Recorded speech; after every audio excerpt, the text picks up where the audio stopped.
सभी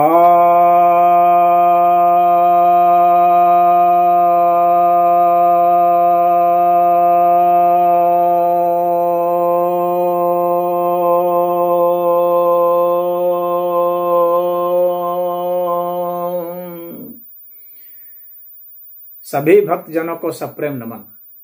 भक्तों, आज मैं आपको महात्मा बुद्ध द्वारा यह जो स्पष्टीकरण प्रस्तुत किया गया है आर्य शब्द के विषय में, उस विषय पर चर्चा करने जा रहा हूं। अंग्रेजों ने भारत को दो भागों में बांटना चाहा, आर्य और द्रविड़। यह कहकर के दो सिद्धांत दिए, जिसमें यह बताया गया कि आर्य बाहर से आए हैं, द्रविड़ यहाँ के मूल निवासी हैं, और आर्यों ने द्रविड़ों को हरा दिया और द्रविड़ों के ऊपर बहुत अत्याचार किए। तो ये आर्यन द्रविडियन थ्योरी जो है, इस विषय पर भी हमारे वीडियो बने हुए हैं, आप उसमें जाकर देखिए। मैंने पूरा खंडन किया है, पहले जो इतिहासकारों ने जो प्रमाण दिए हैं उसके आधार पर, और जो वैज्ञानिकों ने भी जो प्रमाण दिए हैं डीएनए डाटाबेस के आधार पर, उस आधार पर मेरा खंडन प्रस्तुत है। आप उस वीडियो को देखिए। लेकिन इस वीडियो में जो मैं यह बताना चाहता हूं वो सिर्फ बौद्ध ग्रंथों के दृष्टिकोण से बतलाना चाह रहा हूं। गीता में भी भगवान ने स्पष्ट कहा है कि आर्य क्या है। अर्जुन को कहा है कि अनार व्यवहार मत करो।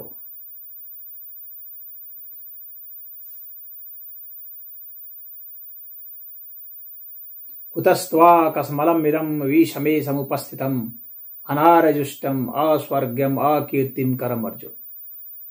तो भगवान ने दूसरे अध्याय में कहा है कि इस विषम परिस्थिति में तुम्हारे सामने ऐसी कौन सी दुविधा आ गई है और तुम अनार्यों जैसा व्यवहार कर रहे हो। तो यहां अनार्य जो है कोई नस्ल नहीं है, या तो कोई भी व्यक्ति आर्य या अनार्य हो सकता है। आर्य का अर्थात श्रेष्ठ विचार, श्रेष्ठ कर्म, श्रेष्ठ भाव, श्रेष्ठ अवस्था को उपलब्ध हो जाना, यह आर्य अवस्था होती है। लेकिन अंग्रेजों ने इसे नस्ल भेदी करार दिया और इस आधार पर भारत को विभाजित करने की कोशिश की।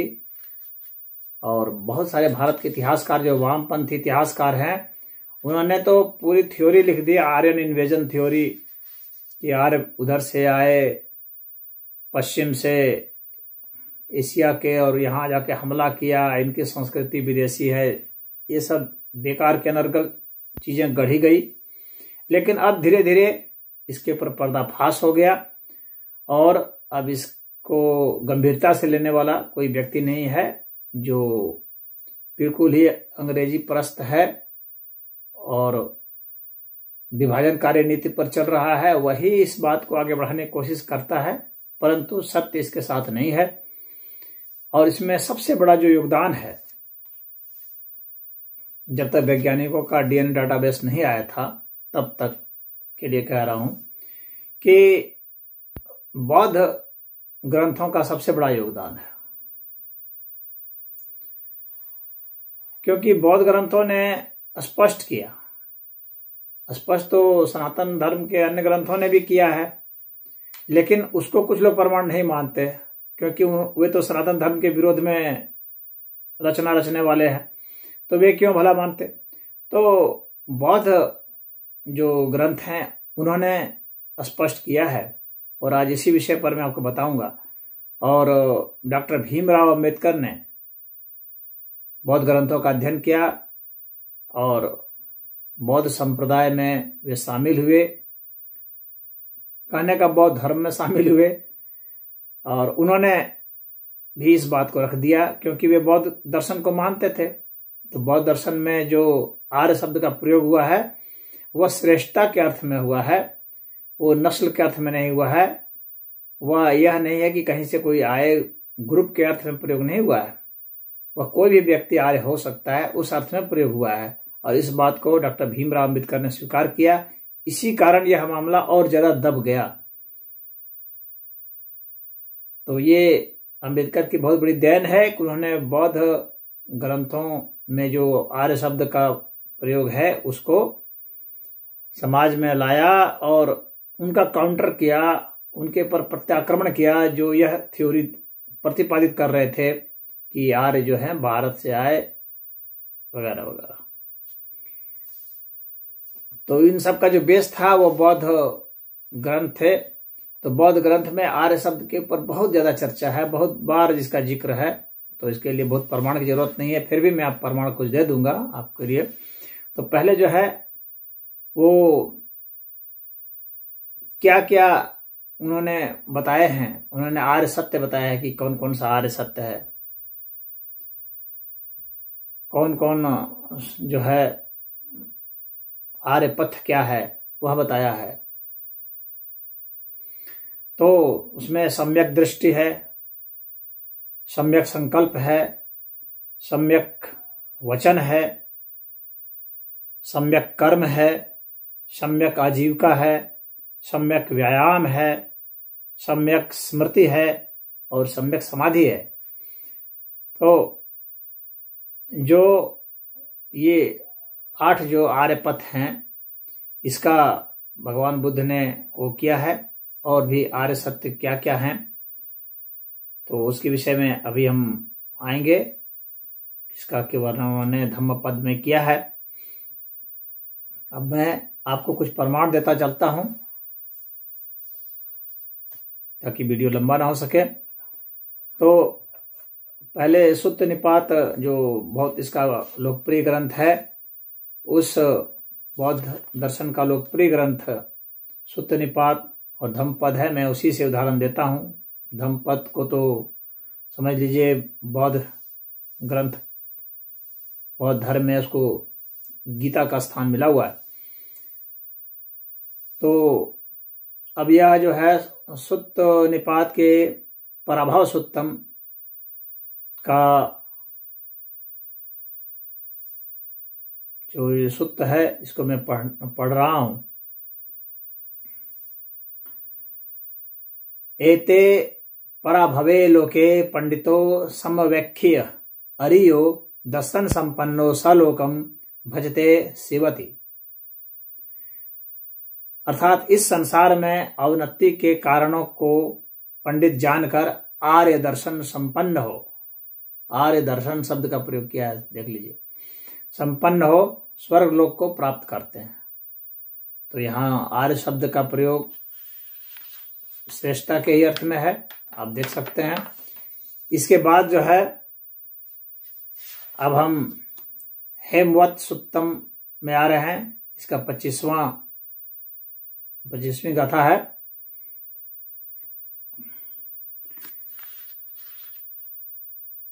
अनोम नामम निपुणत दस्सिम पंयादलम कमालये असत्तम तम पसस्थ सब्बविदुम सुमेधम अरिये पथ कममानम महेशिम।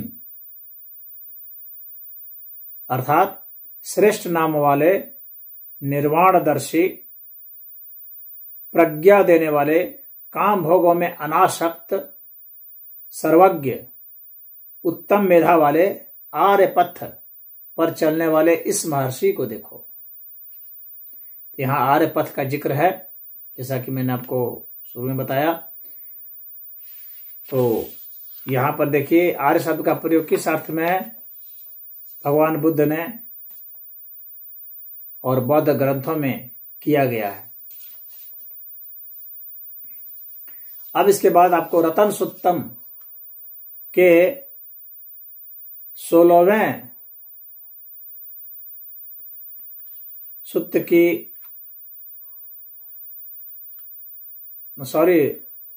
नवें सुत्त की नवें गाथा की मैं बात बताने जा रहा हूं। रतन सुत्तम की 9वीं गाथा। ये अरिय सच्चानि विभावयन्ति गंभीरपैण सुदेशितानि किंचापि ते होन्ति भूसपमत्ता न ते भवम अट्ठम आदियन्ति। तो यह नवी गाथा यह कह रही है कि जो गंभीर प्रज्ञा वाले बुद्ध द्वारा उपदिष्ट आर्य सत्यों का मनन करते हैं, वे चाहे भले ही एकदम प्रमाद में पड़े हों किंतु 8वां जन्म ग्रहण नहीं करते। तो यहां पर आर्य सत्य की बात भगवान बुद्ध ने की है और बताया है कि जो ऐसा करते हैं उन्हें फिर से जन्म लेने की आवश्यकता नहीं होती है। आर्य सत्य का पालन करने वाले मुक्त हो जाते हैं। अब इसके बाद महामंगल सुत्तम के 10वीं गाथा में भी आर्य सत्य का जिक्र है और आर्य दर्शन का देखिए।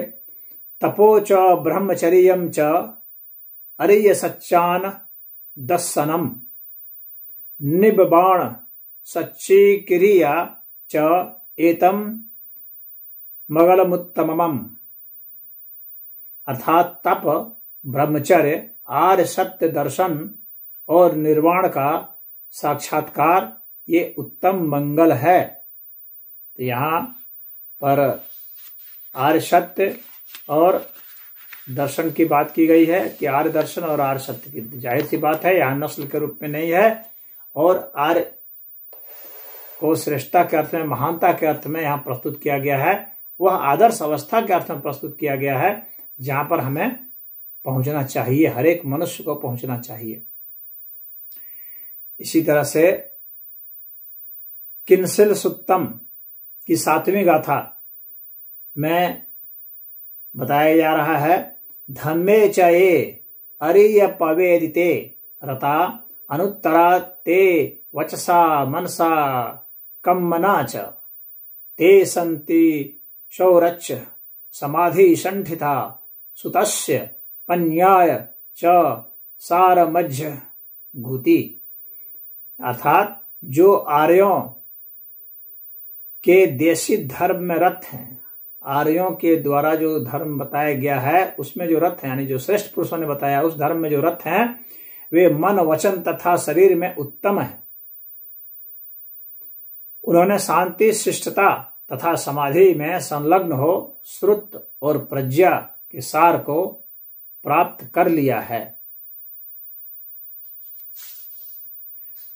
अब इसके बाद वंगिस सुत्तम, जिसमें वंगिस से संवाद है महात्मा बुद्ध का। तो उसमें देखिए, उसमें जो 11वीं गाथा है उसमें भगवान बुद्ध क्या कहते हैं। परोवरम अरीय धम्मम विदित्वा मा मोहई जान मनोमम विरीय। अर्थात महाप्रज्ञ आरंभ से अंत तक आर्य धर्म को जानकर आप हमें मोह में न रखें। तो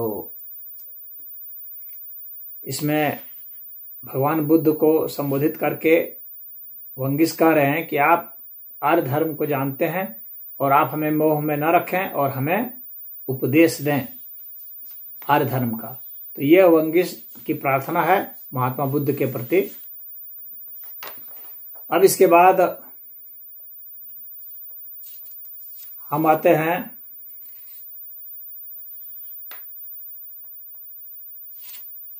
आर्य की परिभाषा पर। तो आर्य की परिभाषा पर आते हैं और देखते हैं कि भगवान बुद्ध ने आर्य की परिभाषा क्या दिया है। यह सभी सुत्तम की 26वीं गाथा है और इसमें आर्य किसे कहते हैं यह भगवान बुद्ध बता रहे हैं। हेत्वा आसवानी आलयानि विद्वा सो न उपेति गब्ब शिष्यम सब्बम त्रिविधम पुनज्य पंकम नेति तमाहु अरियति। अर्थात जो विज्ञ आश्रमों चित्तमलों के आलयों को समाप्त कर फिर जन्म नहीं ग्रहण करता, जो सारे त्रिविध कामों को त्याग कर फिर काम भोग में नहीं पड़ता, उसे आर्य कहते हैं। तो यहां आर्य की परिभाषा भगवान बुद्ध ने दी है कि किस तरह से अपने चित्त के मलों को हम दूर करेंगे और फिर से जन्म ग्रहण नहीं करेंगे और त्रिविध प्रकार के जो काम भोग हैं उसमें हम नहीं पड़ेंगे। तो यह जो है आर्य की परिभाषा आपको बताई मैंने, जो बौद्ध ग्रंथों में वर्णन है। अब इसके बाद ऐसे व्यक्ति जो कि उस आर्य अवस्था को प्राप्त करते हैं उनको आर्य पुरुष कहते हैं। तो इस विषय पर देखिए कोकालिक सुत्तम की चौथी गाथा है यह। इसमें कहा जा रहा है सत्तम सहस्सानम निरबुदानम छत्तीसम च पंच अब्बुदानी यम अरियगरहि निरयम उपेति वाचम मनम च पणिधाय पापकम। अर्थात आर्य पुरुष की निंदा करने वाला अपने मन और वचन को पाप में लगाकर उस नरक में उत्पन्न होता है जहां की आयु 1,00,000 निर्बुद्ध और 41 अर्बुद है।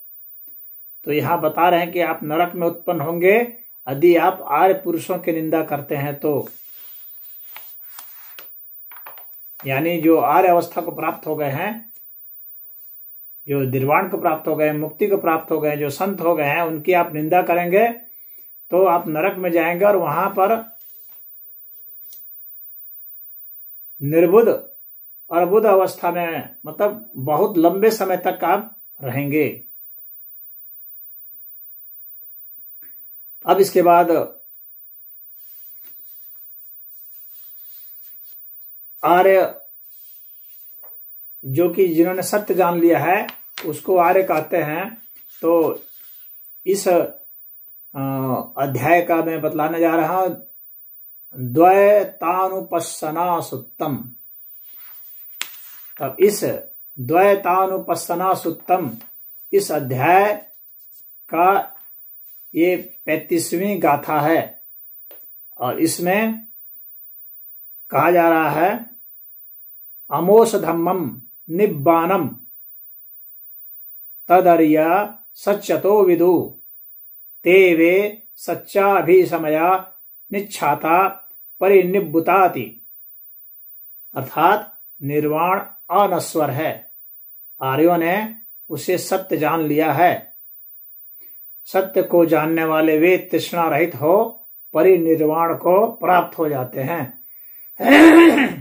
तो निर्वाण अनश्वर है, इस बात को आर्य जान चुके हैं।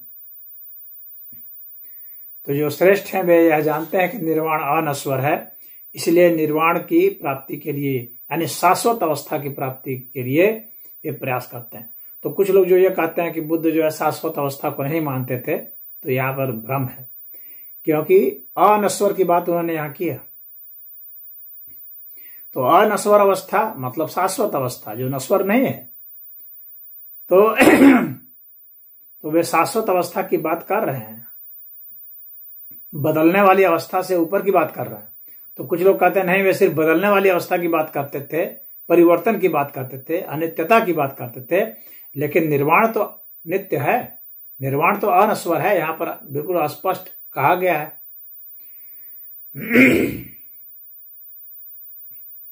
अब इसी की 38वीं जो गाथा है उसमें कहा जा रहा है सुखंती पिठमरिये ही सक्कायसु परोधनम पच्चनिकम इदम होती सब लोकेन पश्सतम।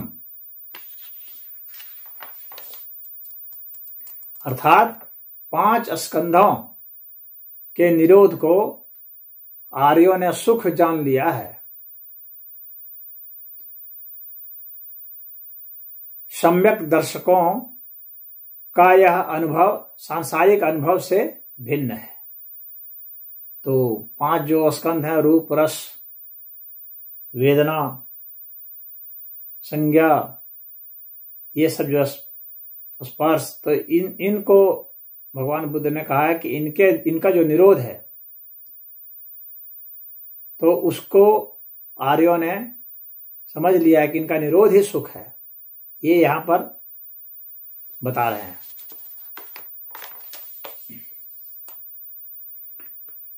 अब इसके बाद सुख वग्गो नामक जो अध्याय है, उस सुख वग्गो का जो कि धम्मपद का है, यह अध्याय धम्मपद ग्रंथ का है, सुख वग्गो। इसमें भगवान बुद्ध ने ये सुख वग्गो के 10वीं गाथा है इसमें, और कुल की 206वीं गाथा है ये धम्मपद की। इसमें कह रहे हैं, साधु दर्शन मरियानम सन्निवासो सदा सुखो अदस्सनेन बालानम नित्यमेव सुखी सिया। अर्थात आर्यों का दर्शन सुंदर है, उनके साथ निवास सदा सुखदायक होता है। मूढ़ों के दर्शन न होने से सदा सुख रहता है। तो आर्यों के दर्शन को इन्होंने सुंदर बताया है। अब इसके बाद 12वीं गाथा जो है इसी की, उसमें देखिए कह रहे हैं, धीरंच जो कि 208वीं गाथा है कुल की, धीरंच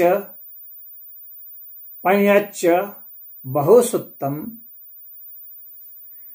धोर्यः शीलम वतवंतमरियम तम तादिशम सप्पूरिशम सुमेधम भजेथ नखवत्थ पत्थम व चंदिमा। अर्थात वैसे धीर, ज्ञानी, बहुश्रुत, शीलवान, व्रत संपन्न, आर्य तथा बुद्धिमान पुरुष का अनुगमन उसी भांति करे जैसे चंद्रमा नक्षत्र पथ का करता है। यानी आर्य का आपको अनुसरण करना चाहिए, तब जाकर के आप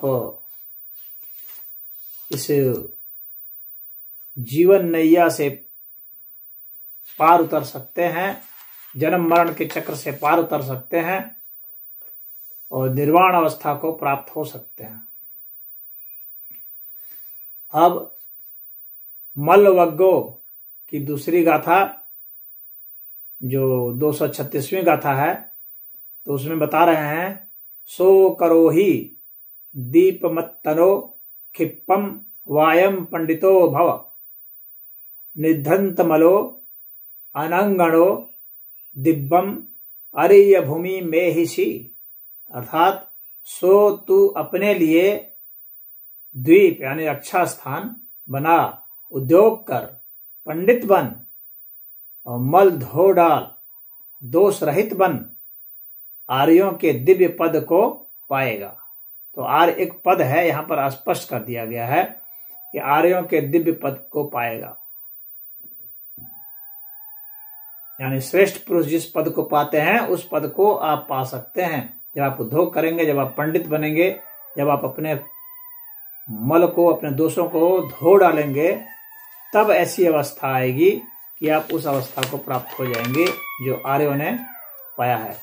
अब इसके बाद 15वीं गाथा है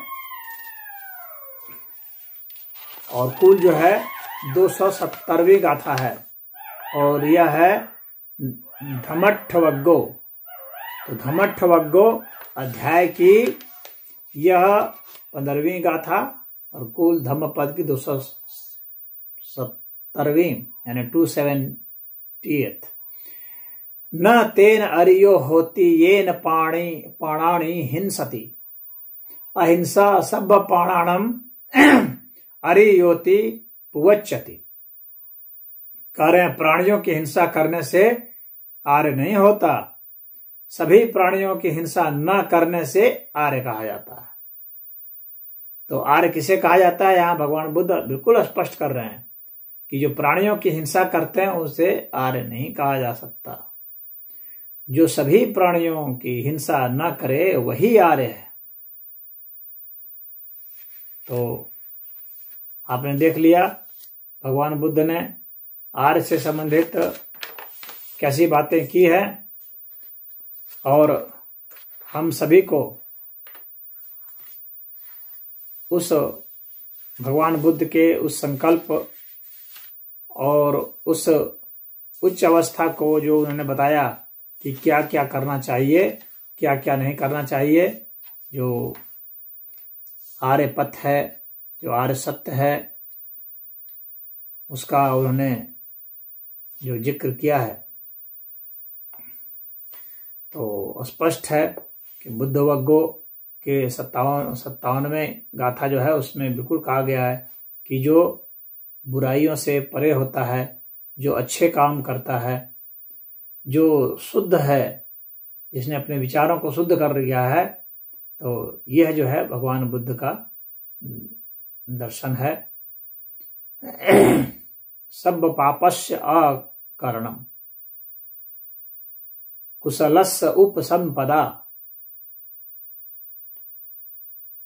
सच्चित परियोदपनम एवं बुद्धान शासनम। तो बुद्ध के हम लोग इस पथ पर चलें, आर्य सत्य पर चलें, और आर्य सत्य के जो बुद्ध ने दिए हैं कि आर्य सत्य क्या है, उसके विषय में मैं आपको यहां बता रहा हूं। चत्तारि अरिय सच्चानि समप्य पंजाय पश्यति दुःखम दुःख समुपपादम दुःखस्य च अति ककम्मम अरियम अट्ठंगिकम मग्गम दुःखो पसमगामिनम एतम खो शरणम खेमम एतम शरणम उत्तमम एतम शरणमागमम सब दुःखा पमुच्यति। जो बुद्ध की शरण में जो आता है और जिसने स्पष्ट रूप से अपनी समझ विकसित कर ली है, वही जो है 4 बुद्ध के सत्यों को जानता है। कौन कौन? तो एक जो दुख है, दूसरा दुख का स्रोत है जहां से दुख उत्पन्न होता है, तीसरा कि जो दुख है उसे खत्म किया जा सकता है, और चौथा जो इसे खत्म किया जाएगा वह जो 8 जो आर्य पथ बुद्ध ने बताया है वह है। तो यह जो है आर्य सत्य है कि दुख है, दुख का स्रोत है, दुख का निदान है, और इन 8 जो बुद्ध ने आर्य पथ बताए हैं उसके द्वारा ही निदान है। तो ये बुद्ध के शरण में जाने पर ही ऐसा संभव है। तो हम लोगों ने देखा कि बुद्ध ने आर्य शब्द का कैसा प्रयोग किया है, और यही जो है सनातन धर्म के सभी शास्त्रों में बताया गया है। सिर्फ बौद्ध ग्रंथों में ही नहीं, जितने चाहे जैन ग्रंथ हैं, चाहे हिंदुओं के ग्रंथ हैं, चाहे वेदांतियों के ग्रंथ हैं, चाहे वैष्णवियों के हैं, चाहे शैवों के हैं, चाहे शाक्तों के ग्रंथ हैं, कोई भी जो ग्रंथ हैं सनातन धर्म के, उन सभी में आर्य का श्रेष्ठता के अर्थ में ही प्रयोग किया गया है। और इसका जो अन्य अर्थ में, जो नस्ल के अर्थ में लेते हैं, वे नितांत गलत हैं। यहाँ प्रमाण सहित जो है मैंने प्रस्तुत कर दिया। और भगवान बुद्ध सनातन धर्म के एक बहुत ही शुद्ध और पवित्र अर्थ में रखने वाले श्रेष्ठ अवतार थे, भगवान थे। और इनको सनातन धर्म से अलग करने की और वेद विरोधी होने की और आर्य विरोधी होने की सब जो बातें थी बिल्कुल ही गलत बातें हैं। इसका कहीं कोई तथ्यात्मक आधार नहीं है। यही बात मैं आपको बताना चाह रहा था। तो आज इतना ही। ओम।